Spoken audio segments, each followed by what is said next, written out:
Hi, I'm Jayna Riley, and this is AGELESS. I'm 40, and my life is just getting started. I'm here to share real talk and real experiences about how to live life ageless. Nothing's off the table. You know the vibes. Let's go. Welcome back to AGELESS. I'm Jayna Riley, and today I'm joined by Dr. Dawson Church. He is an award-winning science writer with 3 best-selling books, The Genie in Your Genes, Mind to Matter, and his latest, Bliss Brain. Dr. Church has conducted dozens of clinical trials and has founded the National Institute for Integrative Healthcare to study and implement promising evidence-based psychological and medical techniques. Its largest program, the Veteran Stress Project, has offered free treatment to over 20,000 veterans with PTSD over the past decade. His groundbreaking research has been published in many prestigious scientific journals. Dr. Dawson Church is also the editor of Energy Psychology, Theory, Research, and Treatment, a peer-reviewed professional journal. He shares how to apply these breakthroughs to health and athletic performance through EFTuniverse.com, one of the most visited alternative healing sites on the web. Dr. Dawson Church, welcome to the show. It is such a pleasure to be here, Jayna. I know we're going to have lots of fun. I know. I'm already feeling this energy with you, and I love it. I'm sure it comes to no surprise that I want to talk about the brain today. Yeah, I know. And that's where so much of our well-being starts. And I look at how focused our culture is on externals, and we look for our well-being at things outside of us. And of course, those things outside of us, like being basically safe and having good food and clean water and security and a roof over our heads are really important. And yet what we often don't realize is our thoughts, our quality of mind, our brain health is incredibly influential to our well-being. And if we get that right, that everything else starts to get a lot better in our lives. So the mind and the brain. The mind and the brain. Yep. And you have a new book out called Bliss Brain, which you focus on positive and negative moods and the effects of emotional states on the brain structure. So let's talk about that. Well, what was really impactful for me was to start to read the neuroscience about how quickly our brains change. And I wrote the book in probably what some people would have looked at my life externally the year I wrote the book and said, how can I write a book called Bliss Brain? Because I just a few months before, my wife and I had been wakened in the middle of the night, and a wildfire was racing down toward our home. We literally grabbed our car keys, threw on some clothes, ran to the car, and drove out through the flames. And we just lost absolutely every possession we had. Our office burned down. We lost all of our cars. But many of our neighbors died. I mean, we got out before the flames consumed that whole area, but a lot of our neighbors, 22 people, didn't make it out of that area, and 5,000 homes were destroyed that night. And so it was just a shattering experience, and we were just devastated by just losing so much so quickly. You just don't realize in a few moments your life can be turned completely upside down. And so 48 hours later, we kind of gotten ourselves away to a hotel about 30 miles from that area, and so we were safe. We were still really shocked. We just got some photographs from a friend of ours who snuck in past the National Guard and taking photographs of where the house used to be, and there was just ash on a concrete slab and a chimney sticking up, and that was it. Same thing with the office. And so we now knew that our office and our home and all of our possessions were gone. And it was just a really, really beginning of a very traumatic time for us. And yet that second day after the fire, I said to my wife, we have to meditate and we have to ground ourselves. We did that. And suddenly we literally began to joke about the fire. We began to say things like, I said, we've had this goal for the last 5 years in our office of moving to automation. And our goal has been to have a paperless office. And guess what? We've met our goal. There isn't a single piece of paper, not a single scrap of paper anywhere in the office. And we've had a joke about stuff we own that we're just kind of things we didn't really like that it had gone up in flames. We didn't really want them anymore. Now, of course, we lost a lot of stuff we loved. But we had to realize it's a mixed bag. The stuff that you get rid of that way. So we in that year after the fire, meditating and using EFT, acupressure tapping, and getting energy therapies, getting psychotherapy, and really watching our lives, I realized we were not in any kind of traumatic stress. We moved through it very, very quickly. We felt the loss. I mean, we felt the impact of all of that. But in that year, as I meditated, I was hitting these high transcendent states every day. And I began to research the neurochemicals of ecstasy, like anandamide and serotonin, dopamine, oxytocin, beta endorphins. And it turns out that when you meditate, all of these things get much higher in your brain, and you literally are moving into these ecstatic states. So I wrote the book in that year, and I was applying all of the tools I teach in my classes. And we found that these tools, when we apply them in our own lives, helped us move through that very difficult period and recover super quickly. So that's where Bliss Brain came from, and a time in my life when people might have looked around and said, Dawson, you're about as far away from bliss as you could possibly be right now. And the truth was, I was there most of the time. Well, first off, I'm so sorry that you went through that, but also so grateful that you're here with us today, that nothing happened to you or your wife. And wow, I can only imagine how traumatic that was, but I loved your story, and I loved just the positivity you were able to find in all of that. And going to meditation, that's not going to be a normal response to something like that. So that's enormous that you were able to go there. And I did want to go into that a little bit more about the meditation part and the 7 neurochemicals of ecstasy you were talking about and that you teach about. So how do you actually create a self-induced high? Oh, what a fabulous question, Jayna. And the first thing to realize is you can. And the second thing to realize is that these are the same neurochemicals that people typically are looking to the outside world to supply. And there are two words I use in the book. They're technical terms in biology. One is endogenous, which means inside the body, and there's exogenous, outside the body. And so right now, for example, drug-assisted psychotherapy is becoming very, very popular, and microdosing is very popular. So people microdose on psilocybin and occasionally on other substances as well.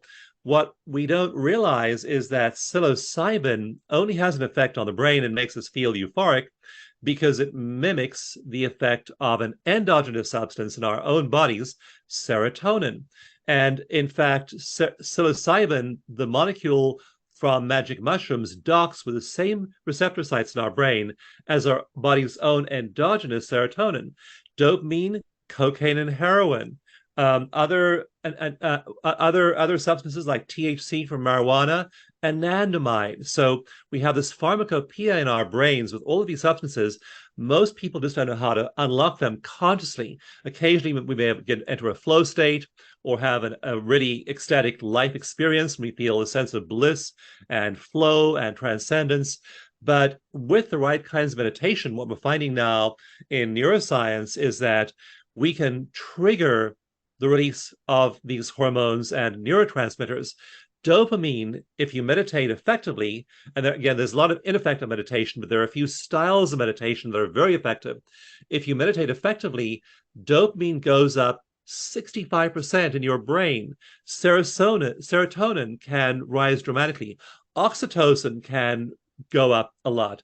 Beta endorphins, you have a flood of these ecstasy-producing beta endorphins, and anandamide, the bliss molecule, is dramatically higher in the brains of meditators who are doing it effectively than in ordinary people. So we're literally becoming high. And it struck me, I've yet to get this insight looking at images of meditators who were in these deep states. And like this, a beautiful image of St. Francis of Assisi painted in the 1600s. And it shows him just literally passed out. And I looked at him passed out there and I think, he looks like he's stoned. And he is. I mean, so what beta endorphin and anandamide and serotonin and dopamine and oxytocin. And so this is a really potent mix. And after a while, it's also highly addictive. So people who begin to meditate this way, they crave these pleasurable chemicals. So people think they need to go microdose or smoke or pop pills or do various things. All we're trying to do is recreate the endogenous biochemistry we already have. And if you learn to do it right, again, you're getting this flood of all these pleasure-inducing hormones and neurotransmitters in your brain. And you're sitting there totally blissed out, totally stoned in the morning, feeling wonderful, and you're doing it all endogenously. So how would we even start? How do you even begin? Well, you want to do something that is effective. What you don't want to do is what I did for so many years, trying to meditate from my teenage years. The teacher I had back then said, meditation is simple. You close your eyes and still your mind. And those instructions did not work for me. And they don't work for most people because our minds are not designed to be still. So my mind was racing. My mind was busy. I had monkey mind. And so you can't do it that way. What we found through research is you need to do things that are physiologically based. And that means keeping you in your body. And that is techniques like breathing. We teach breathing techniques that give people this sort of experience. If you just, for example, slow your breathing down to 6 seconds per in breath and 6 seconds per out breath, immediately you're dropping into a state called heart coherence. When you're in heart coherence, your brain waves go into coherence, and then all kinds of other physiological responses in your body also go into that same state of coherence. So now we have a coherent body, have a coherent brain and heart, and we start to feel much, much better. And it's as simple as that rhythm of 6 second in breaths and 6 second out breaths. And so you do that.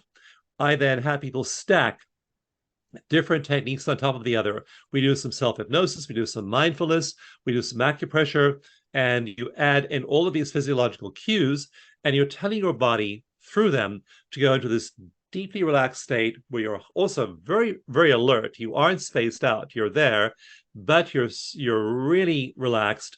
And then you start to feel these floods of neurochemistry as all of those neurochemicals are released, all this pleasure going through your body. And you then have this incentive to go back there.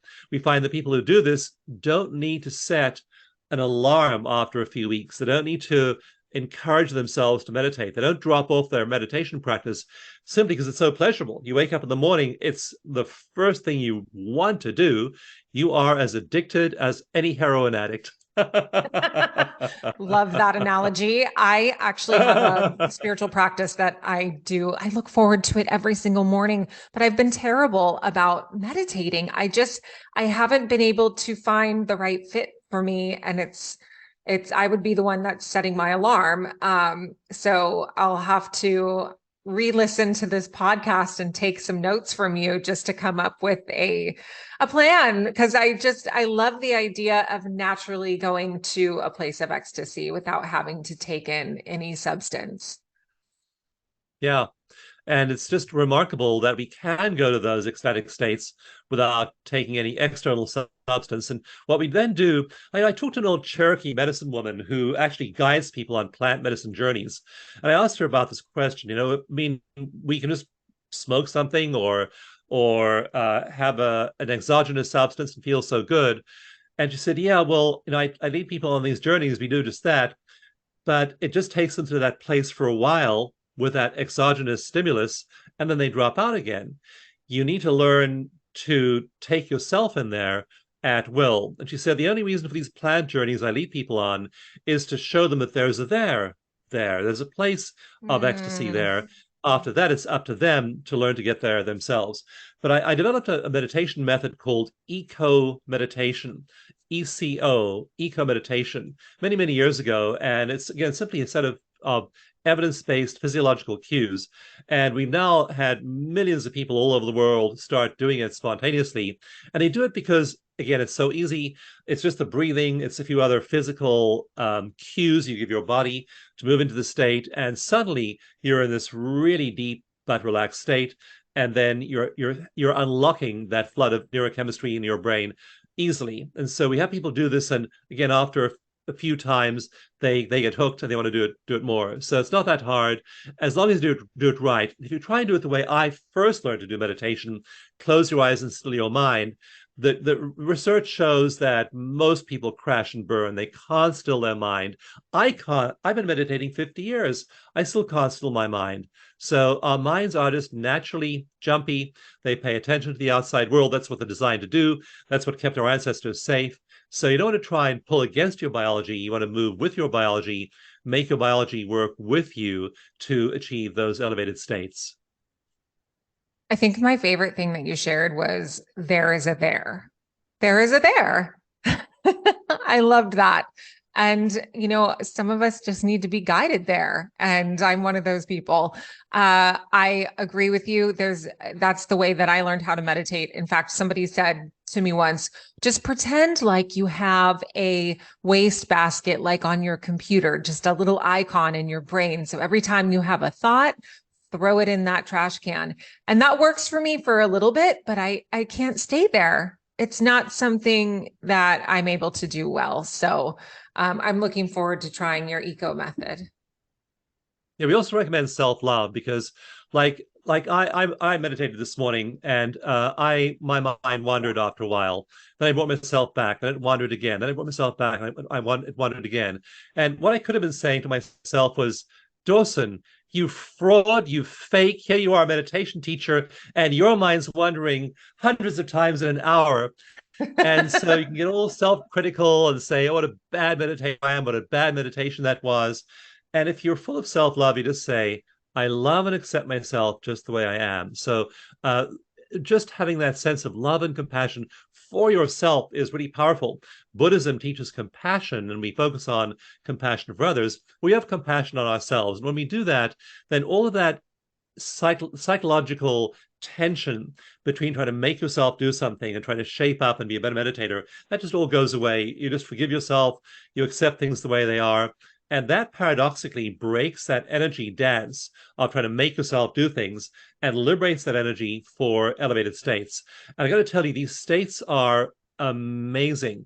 We teach classes in achieving transcendent states, and people feel things. In fact, this last weekend, I had a group, and they were chatting, and this one woman was saying, I feel as though there's this effervescent bubbly fountain coming up through my spine into my head, above my head, carrying me into ecstasy. Other people describe seeing visions, seeing the past, present, and future, seeing past and future lifetimes, communing with people that have passed on, feeling an incredible sense of love, feeling in touch with the fabric of the universe, feeling as though they're part of a conscious universe that is nothing but awareness and kindness, joy and love. So the states people achieve, I mean, you read the experiences of people doing this, and they're extraordinary. And the other cool thing, we're studying people who achieve these states, who meet these, who go to that is there. And the other thing they say that's really interesting, Jayna, is they describe that as the real world.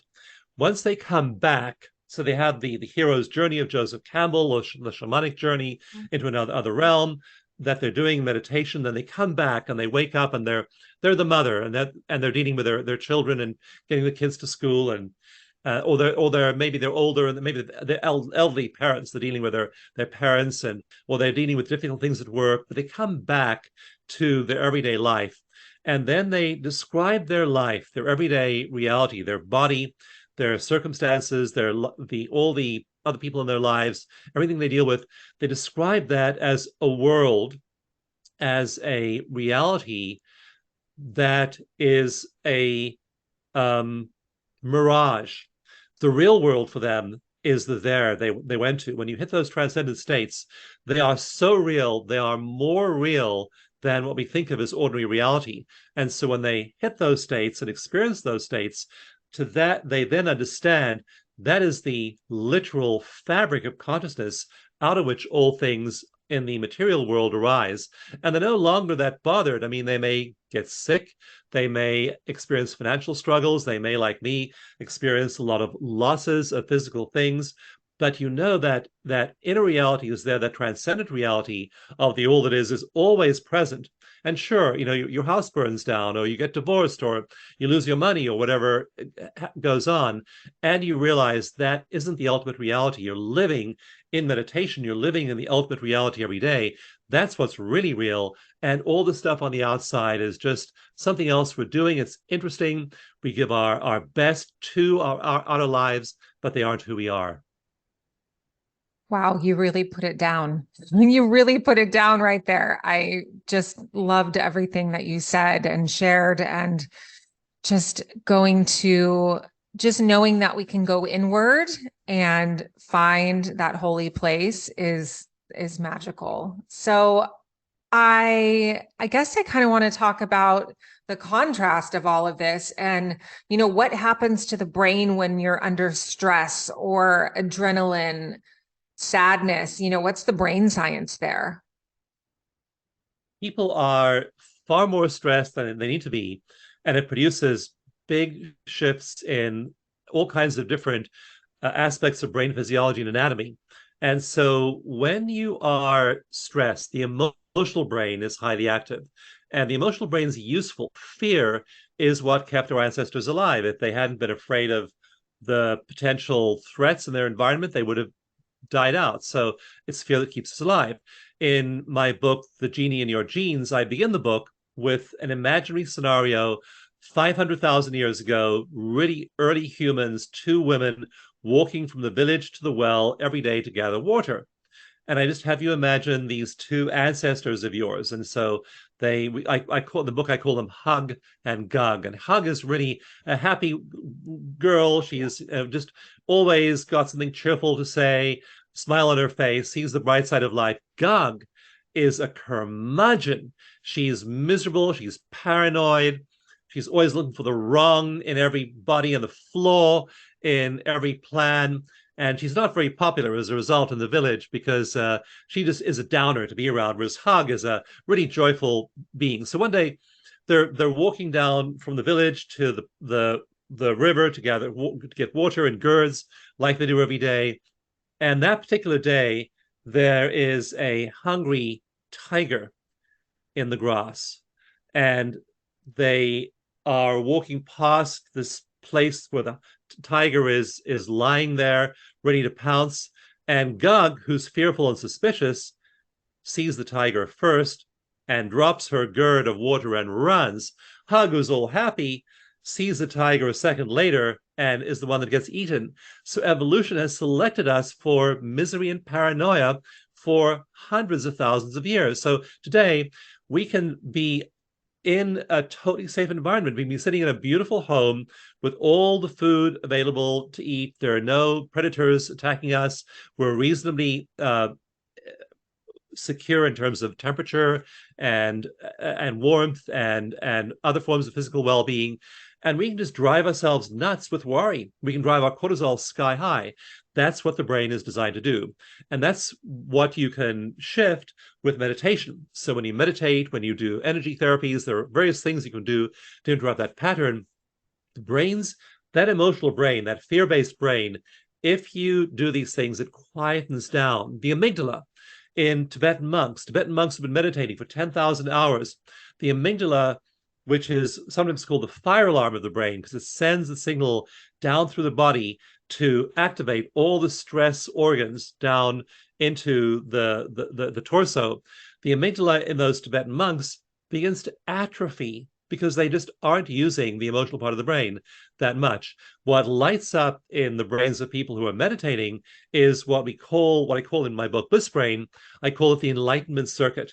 And it's not like you're fully enlightened like the Buddha or Jesus or something, but you are just awake and aware. You're centered, you're calm, you're alert, you're present, you're in the present moment.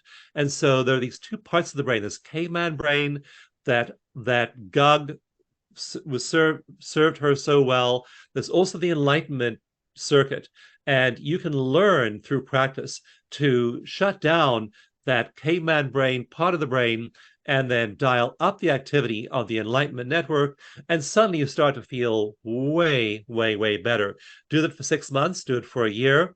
And we have clinical trials showing that the enlightenment network then literally begins to grow. It gets bigger, and it gets faster and better at signaling. The stress parts of the brain start to become much less active, and in those Tibetan monks, they even start to shrivel. So your mind is literally reshaping your brain with every single thought you think, especially emotional thoughts that you think. If you're in ecstasy, your brain's shifting that way, you're growing those neurons. If you're in misery, if you're in agony, those brain neurons regions are growing as well.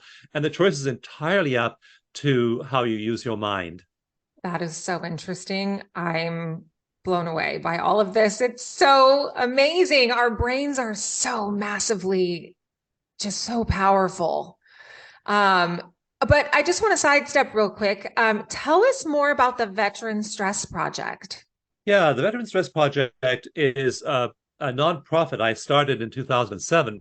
And I wanted to get effective therapies to people with PTSD because you can't hit those transcendent states if you're traumatized easily, or you can't sustain them, certainly. You close your eyes to meditate, and you may have flashbacks to traumatic events. So if you were traumatized as a child, if you were traumatized in war, again, you just can't imagine what it's like to be in an environment for maybe 6 months or a year, or maybe more than a year, where you're seeing dead bodies, dead civilians, dead military people. You're in danger. You don't know where the danger is coming from. Like if you think about World War I, World War II, we had these conflicts where you had armies facing each other. There was a trench in the front line, but most people didn't serve in the trench in the front line. They were behind the lines. They may have heard the artillery barrages. They never were face to face with the enemy, except for a small proportion of the various armies. If you think about other modern conflicts like Iraq or Syria or Afghanistan, you didn't know who was friend and who was foe, and there was danger unpredictably present everywhere. And so people who are traumatized in this way, again, they need to be like Gug, that girl who was so jumpy, so paranoid, looking for the bad stuff all the time, which is absolutely fantastic if you're in a combat zone, and absolutely counterproductive if you're in an office work on a team with a family. Often people are treating their children or their parents or their husbands and wives or partners like they are an enemy. And we're engaging all the stress neurochemistry, and we're screaming at people we love. And that's profoundly dysfunctional. So it's important to work on your trauma and release that stress. And so with the veteran stress solution, we really got into this deep. There was no support for any therapies for veterans back in 2007 at the official levels in the US. Now there is. I mean, we've been approved by the Veterans Administration. You can get these therapies inside VA hospitals. Back then, you could not. And so we began to treat veterans privately. And we formed a network of providers, of therapists, and coaches who were trained in these therapies. And we did several clinical trials. The very first pilot study we did, we found that in 6 one-hour sessions, we were able to make a dramatic effect on the well-being of veterans with PTSD. So they were coming to us in session 1, often with a history of years of traumatic experiences like flashbacks, nightmares, hypervigilance, avoidance. And we found that in just 6 one-hour sessions, they would walk out of the office. It was all in-person treatment back then. They'd walk out of the office after 6 one-hour treatments, and they were fine. The flashbacks had gone away. Wow. All their symptoms had come down below the level of the clinical diagnosis of PTSD. Now, today, we've done that with over 20,000 veterans. Most of them, we've worked with those people virtually. We've now done many clinical trials, many randomized controlled trials. There's now a ton of science showing this works. And again, the idea that we can just cure PTSD in 6 hours is remarkable. And we can, and that's what the evidence shows. So that's why I'm so excited about the science. When you've done that, you then can start to meditate and move to those transcendent states. So you have to work through the trauma before you can get to transcendence. You have to work through the trauma, because if you start using transcendence as an avoidance mechanism to avoid your trauma, you hit something called the dark night of the soul. And that's unhealed trauma. So we make sure people do the trauma work and then move on to the transcendence. Wow. I'm speechless, honestly, because you really have answered so many of my pressing personal questions. And I'm sure my audience also has just really enjoyed this conversation. And we're running out of time. So I just wanted to, I guess, ask if there's anything you would love to leave the audience with. Well, certainly use the links you can see here to go and like download the meditation. If you go to the link, it's Dawson, which is my name, dawsongift.com, you'll get that meditation. And so use the meditation. Just download the meditation. It's 20 minutes long. And sit there. You'll literally feel the floods of those neurochemicals coming into your body. You can download the energy work manual there as well and try that, see what effect that has on you. Usually it'll calm you down very, very quickly using the methods we've used with those veterans. And so love yourself enough to really resolve your trauma. Most people are carrying all this trauma around, Jayna, from years in the past. And you don't want to carry it around for a minute, let alone 10 years or a lifetime. Right. So use these techniques, let them go, let all those old, early, malign hurts and wounds and traumas in your life resolve. And then you have a dramatically better future. And then, of course, you want to train yourself to hit these states of ecstasy. And then that's just your life. You just get happier and happier and happier. I feel so lucky because I'm in a group of now thousands of people who've been doing this work. And you're just meeting these incredibly happy people. You go out in the rest of the world and you talk to people. Like I just happened to talk to a realtor who was selling a house next door to me this last week. And she's just so anxious and depressed and worried about the state of the world. Now, the state of the world is the state of the world. All those things she's worried about are true. But her worrying about them, driving her cortisol high, taking away her brain-heart coherence, taking away her health, that's not going to help the world at all. You help the world by being a healthy human being. And so what you most want to do is just love yourself enough to apply these methods in your life. Really make that commitment to loving yourself enough to having a regular practice. And then you start to feel dramatically better. You then start to attract more people like that into your life. And you find yourself living in a world, the same world, and yet every day is just overflowing with optimism and joy and altruism and compassion. Same world that we're all living in, but radically different experiences, again, depending on how you use your mind and your attention. So my main message is just love yourself. Just go do the stuff. It's super simple. It's free. It's out there on the web. And I'm going to put it in the show notes. Go do it. Yes, we all want to feel good. We want to be as happy as you, Dawson. So we're all jumping on the board with this for sure. Like I said, I'm going to put it in the show notes and you'll have those links available to you. And again, Dawson, thank you so much for coming on to the Ageless podcast. This has been an absolute delight. You are a treasure. Oh, thank you, Jayna. So are you, heart to heart. And it's wonderful that we're sharing these great breakthroughs with so many people. Bless you. I agree. Thank you so much. Have a beautiful day. Thank you for joining me for another episode of Ageless. Don't forget to rate and subscribe. Tune in next week for a new episode.